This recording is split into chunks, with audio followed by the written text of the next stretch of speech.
Hi YouTube, from fat2fit here, Siggy here saying hi. I'm taking advantage of this opportunity because no one's at home. My son Sammy was home for Dead Week and he went back today and I think he submitted his paper, which was his final, and he has two exams to take next week. I feel like I'm like crooked and I don't know why my picture is not clear. You know, what is this thing? I don't know. There's this round circle thing on the left. I don't know what that means. Um, Nobody helps me with technology, so you have to please forgive me for my ineptitude with technology. I'm doing the best that I can. Okay, I don't have time to study all this stuff because, like everybody, we're all really busy. Okay, so I apologize for coming to you a little bit later. Today is Saturday, December 12, 2015. I usually do my videos on Thursdays and then I kind of change it to Fridays, but this has been a very hectic week and a very good week. I had my hearing on Thursday, December 10 at 9:30 at the Los Angeles County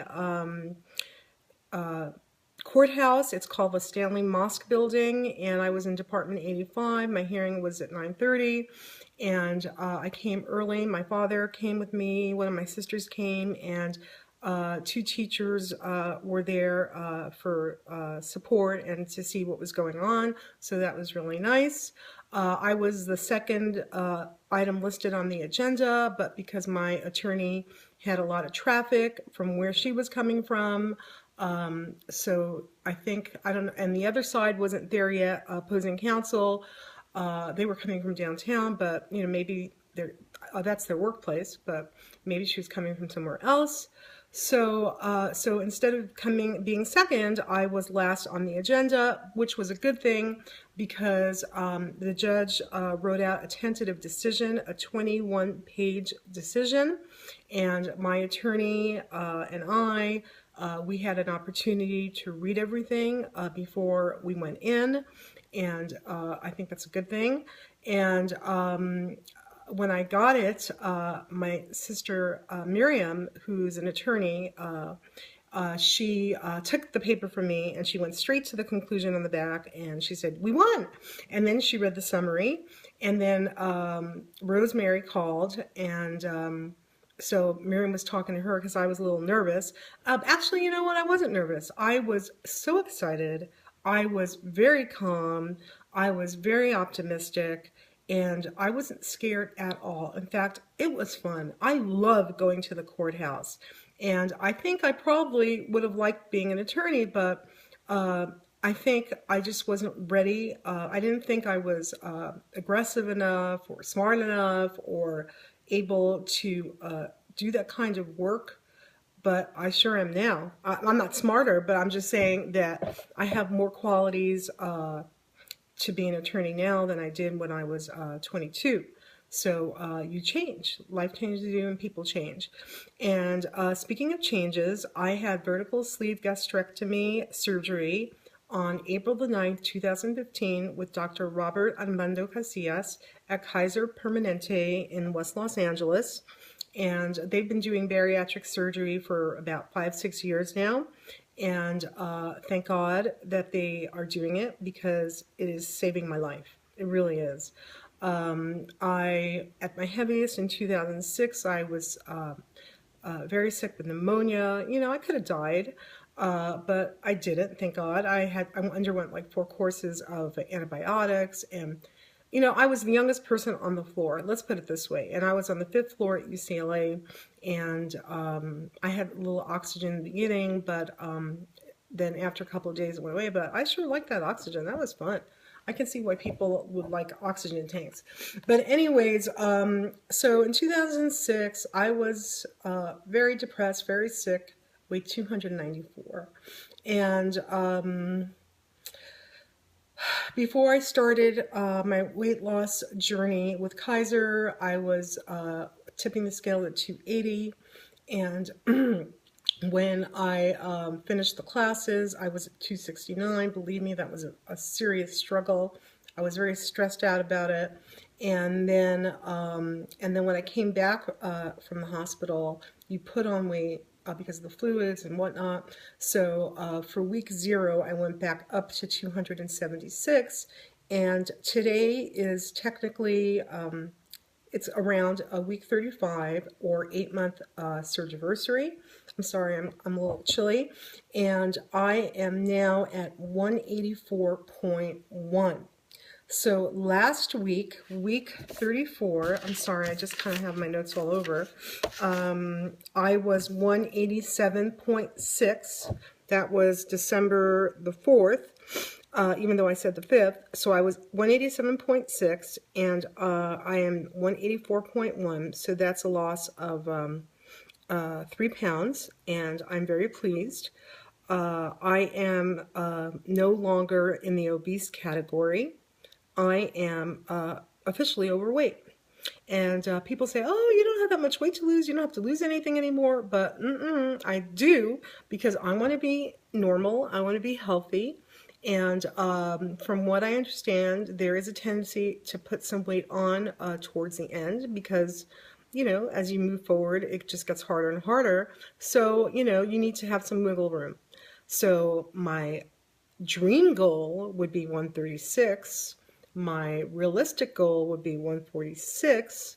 So, so I'm kind of playing with numbers, but I can't stop here. I have to keep moving forward, even though I'm really pleased with my results. So I have lost 92 pounds in 8 months. And you know, you see people losing 100 pounds in 6 months and blah, blah, blah, blah, blah. And you go, oh God, how did they do it? What did they do? Well, you know, everyone's process is different. And between you and me, I was doing a lot of housework and that burns calories. I'm sorry, you know, going up and down the stairs, vacuuming, doing the bathrooms, the showers, the toilets, you work up a sweat. At least I do. Doing laundry, so cooking, that all takes burns calories. However, it is not aerobic exercise. There's a difference. So today, I just came back. I went with a friend. We went to the UCLA Rec Center pool, which I used to swim at when I was at UCLA. But I didn't really discover it until, I don't know when. But and I've rediscovered it again, and it is an Olympic-sized pool, which is not like the Y and other pools. I mean, these laps are long, and it's intense. And today, I'm like sitting here right now and I'm so tired and I feel like I've taken a couple of Valiums and I haven't. I swam for an hour and a half today, and the longer I swam, the faster I swam. So I just feel amazing in the water. I want to develop my inner core because, you know, now that I have some loose skin, I don't want to have stomach surgery. I don't want to do that. Prep. Sorry. If you want to go ahead and do it, that's your decision. But surgeries always have consequences, and I really don't want to go through that because it would be it's very painful, and so I'm going to do the best I can with what I have. Yes, I should have started exercising. Well, I was exercising on and off, but I should have started exercising in the beginning, but I was too weak. You know, you know my story. So, so I am exercising now. There are some days when I can't, or I'm not feeling well, and I just can't fit it in. So I try to make up for it. Like today, I did an hour and a half. I probably could have done 2 hours, and I am diabetic. So my problem now is before I walk or swim, and if it's going to be more than 30 minutes, I have to check my blood sugar. I have to bring my glucose tabs because my problem now is that my blood sugar gets too low. So, you know, so I bring it with me and I'm prepared. And so that's all it takes. Just be prepared. So I swam for an hour and a half. I did 40 laps. So a mile is 32 laps. I wanted to do 48, which is a mile and a half, but we didn't have enough time. So my goal is to do a mile and a half, so I'm going to work towards that. But I just find swimming to be so relaxing, and it just, actually I'm like a little too tired. Walking, I'm not as relaxed and I'm more energized. So, but I just love swimming. We swim outdoors. It was a little cooler today, but I try to swim in the sun. Now this is getting too long, this video. So basically, so this month, month 8, I have lost 8.9 pounds, and month 7, I lost 5.8 pounds. And the only reason that I've lost 8.9 pounds is because of my increased physical activity, and that's it. So that's why they tell you eat right and exercise. So you've got to have both. If you can't have both, the most important thing is what you put in your mouth. If you cannot have both, then you could be a little bit more flexible with what you put in, but you have to still be cautious. So let's see. So Sammy's back at Berkeley. Max finished his exams at USC. He was really sick. I think he went into a final with a fever and a sore throat and a cough, and I don't know. I just don't know how he did it. He doesn't want me to care for him, I just bother him, so I just basically kind of leave him alone, let him do his own thing. And so he seems more relieved, thank God. But the problem with his program, and he's in the PhD math program, is that he doesn't know what grade he has going into the final. Because with math, they grade on curves, and it's just, I guess the feedback is not very clear, and so it's very stressful going into a final knowing even what you have, but not knowing what the hell is going on is even more stressful.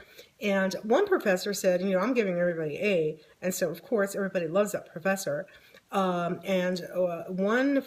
class, he said it was just humanly impossible to even do the whole exam. I mean, like, each question has like so many parts, and he has an extended time, and so he gets an extra hour, and he still couldn't finish the test.